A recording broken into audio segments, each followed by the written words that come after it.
ಸ್ವಾಮಿ ಶರಣಂ ಸ್ವಾಮಿಯೇ ಶರಣಮಯ್ಯಪ್ಪ. ಬ್ಯಾಂಗ್ಳೂರು ಟು ಶಬರಿಮಲ ಸೈಕ್ಲಿಂಗ್ ಯಾತ್ರೆ ಪ್ರಾಕ್ಟೀಸ್ ಇಂದು 17ನೇ ದಿನ. ಏನಪ್ಪ ಅಂದರೆ ಇವತ್ತಿನ ವಿಷಯ, ನಾನು ಸೈಕ್ಲಿಂಗು ಪ್ರಾಕ್ಟೀಸ್ ಸ್ಟಾರ್ಟ್ ಮಾಡೋಕ್ಕಿಂತ ಮುಂಚೆ ಅಂದ್ಕೊಂಡಿದ್ದೆ 700 ಕಿಲೋಮೀಟ್ರ್ ಅಲ್ವಾ, ಆರಾಮಾಗಿ ಹೋಗ್ಬೋದು, ಏನು ಅಷ್ಟೊಂದು ಕಷ್ಟ ಏನಿರಲ್ಲ ಅಂತ. ಆದರೆ ಈಗ ಗೊತ್ತಾಗ್ತಿದೆ, ಗಾಡೀಲಿ, ಕಾರಲ್ಲಿ, ಟ್ರೈನಲ್ಲೆಲ್ಲ ಹೋಗ್ಬೋದು ಆರಾಮಾಗಿ. ಆದರೆ ಸೈಕ್ಲಿಂಗ್ ಹೋಗ್ಬೇಕಂದ್ರೆ ತುಂಬ ಕಷ್ಟನೇ.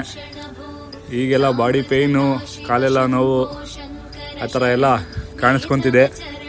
ತುಂಬ ಕಷ್ಟ ಸಾಧನೆ ಅಂದರೆ ಸೈಕ್ಲಿಂಗ್ ಮಾಡೋದಂತೂ ತುಂಬ ಕಷ್ಟಕರನೇ ಅಂತ ಹೇಳ್ತಿದ್ದೀನಿ. ಇವತ್ತಿನ ಡಿಸ್ಟೆನ್ಸ್ ಬಂದು 19.5 ಕಿಲೋಮೀಟ್ರ್ ಆಗಿದೆ, ಕಡಿಮೆನೇ ಆಗಿದೆ. ಡೈಲಿ 20 ಮೇಲೆ 30 ಮೇಲೆ ಮಾಡಬೇಕು ಅಂದ್ಕೊಂಡಿದ್ದೀನಿ. ಮಾಡ್ತೀನಿ, ನಿಮ್ಮೆಲ್ಲರ ಸಪೋರ್ಟ್ ಇರಲಿ. ಸ್ವಾಮಿಯೇ ಶರಣಮಯ್ಯಪ್ಪ.